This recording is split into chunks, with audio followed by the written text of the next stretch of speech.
Napadaan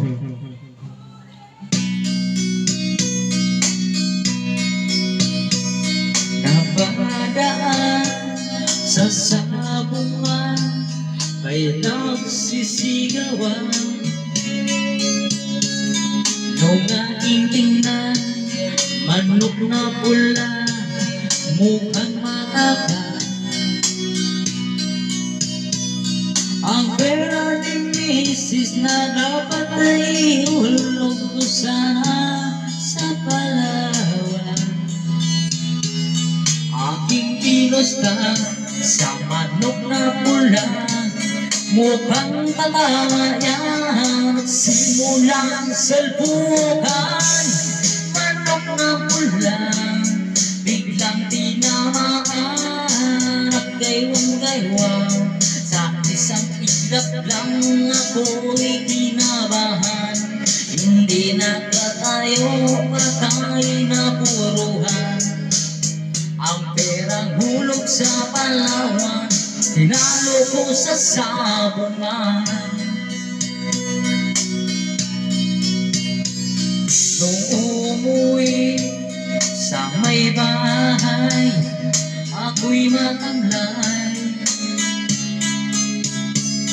Ako'y nagsisi, ubos ang money, darling, I'm sorry. Ako'y hituldak ng tatlong lalaki doon banda sa may palengke.